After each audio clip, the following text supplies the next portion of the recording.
आदरणीय दीदी, ओ दीदी, आप वैसे तो चुनाव आयोग को गालियां देती रहती हैं, सुबह शाम एक ही बात करती रहती है, लेकिन जो बात आप बोल रही है, अगर हमने कहा होता कि सारे हिंदू एकजुट हो जाओ, बीजेपी को वोट दो, तो दीदी ये इलेक्शन कमीशन हमें 8-10 नोटिस भेज देता। प्रधानमंत्री को भी नोटिस आती, अध्यक्ष को भी आती, उम्मीदवार को भी आती। अरे इतना ही नहीं, सारे अखबार देश के पहले पेज पर भरे पड़े होते और दुनिया भर के एडिटोरियल लिख करके हमारे बाल नोच लिए होते। दीदी, मुझे पता नहीं है कि आपको चुनाव आयोग ने नोटिस भेजा है या नहीं, लेकिन आपकी ये बात साफ बताती है कि आप जिनके भरोसे चुनाव के मैदान में थी, वे भी अब आपसे चले गए हैं और आप पब्लिकली उनको कह रही हो, मुसलमानों एक हो जाओ, मुसलमानों एक हो जाओ, मुसलमानों एक हो जाओ, मुझे बचाओ, मुझे बचाओ, मुझे बचाओ। ये दीदी बोल रही है। दीदी, इसका मतलब ये होता है कि आप चुनाव हार रही हो। दीदी, जिस चुनाव आयोग ने 2 बार चुनाव करा करके आपको मुख्यमंत्री बनाया, आज आपको उस चुनाव आयोग से ही दिक्कत होने लग गई। ये दिखाता है कि आप चुनाव हार चुकी है। जिस ईवीएम ने वाम के शासन को उखाड़ फेंकने में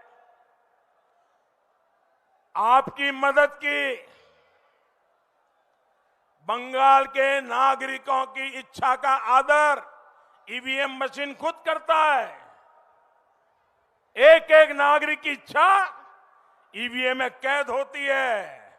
आज आपको उस ईवीएम से भी समस्या होने लग गई। जब आप ईवीएम को गाली देती हो, आप इलेक्शन कमीशन को गाली देती हो, तो मामला पक्का है कि आपका खेला शेष है। ये दिखाता है कि आप चुनाव हार चुकी है।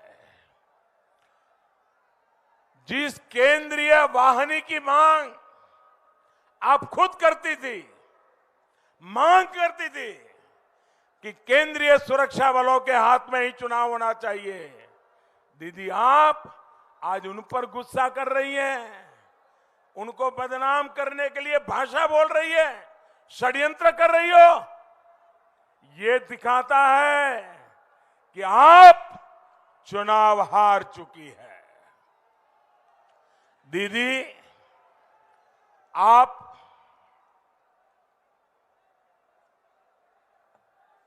एक राज्य की सीएम है। 2 फेज का चुनाव हो चुका है। बहुत शांतिपूर्ण मतदान हुआ। करीब करीब 80% से ज्यादा वोट पड़े। मैं भी गुजरात में मुख्यमंत्री था। इतना अगर वोटिंग होता है, शांतिपूर्ण होता है, तो सीएम के नाते मैं गर्व से कहता हूं कि देखिए मेरे राज्य में शांतिपूर्ण मतदान हुआ, मेरे राज्य में इतना ज्यादा मतदान हुआ, मैं गर्व करता था। दीदी, यहां शांतिपूर्ण मतदान हो रहा है, 80% से लोग ज्यादा मतदान करने जा रहे हैं और आप परेशान हो, आप गर्व नहीं कर रही हो। यही बताता है दीदी कि आप चुनाव हार रही हो। साथियों, बीजेपी की रैली में भारी संख्या में लोग आ रहे हैं। दिखता है साहब। बहन बेटियां आ रही हैं, लेकिन दीदी कहती है कि ये जो लोग आए हैं ना, वो पैसे लेकर यहां आते हैं। मुझे बताइए भाई, क्या आप पैसे लेकर के यहां आए हैं क्या? जोर से बोलिए, पैसे लेकर के आए हैं क्या? पैसे लेकर के आए हैं क्या? पैसे मिलने वाले हैं इसलिए आए हैं क्या? ये दीदी आप पर झूठा आरोप लगाती है कि नहीं लगाती? ये दीदी आपको बदनाम कर रही है कि नहीं कर रही है? दीदी ने आपका अपमान किया है कि नहीं किया है? तो दीदी को सजा दोगे कि नहीं दोगे? सजा दोगे कि नहीं दोगे? इस चुनाव में जबरदस्त सजा दोगे कि नहीं दोगे? कमल के निशान पे बटन दबा के सजा दोगे कि नहीं दोगे? भाइयों बहनों, बंगाल की ईमानदार जनता पर दीदी का ये संगीन आरोप इस बात की गवाही है कि आप चुनाव हार चुकी है।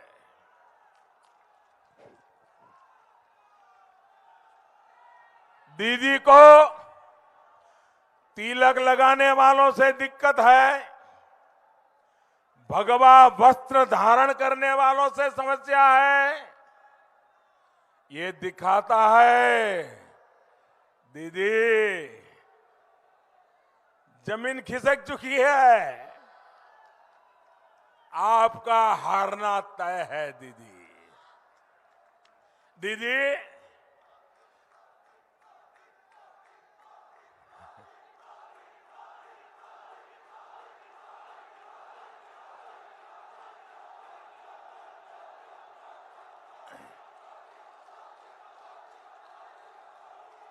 दीदी लोग कहते हैं कि आप फुटबॉल बहुत खेलती है।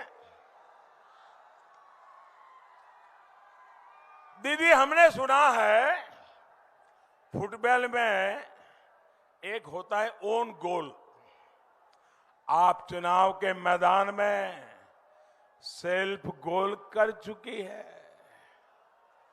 आपने खुद ही अपनी सच्चाई स्वीकार कर ली है। भाइयों बहनों, टीचरों की भर्ती हो या फिर लोगों के काम, आपने सिर्फ तुष्टीकरण किया। बंगाल के सामान्य लोगों को, बंगाल के नौजवानों, यहां के किसानों को आपने अपने हाल पर छोड़ दिया। 10 साल तक आपके तोलाबाज बंगाल लूटते रहे। आदरणीय दीदी, आप देखती रही। 10 साल उत्तर बंगाल के साथ अन्याय हुआ। आदरणीय दीदी, आप देखती रही। 10 साल यहां जब रक्त बहा, मां बहनों के आंसू बहे। आदरणीय दीदी, आप देखती रही। 10 साल दलित, वंचित, पिछड़ों, आदिवासियों, टी गार्डन मजदूरों के साथ धोखा हुआ। दीदी, आप देखती रही, आंखें बंद करके बैठी रही।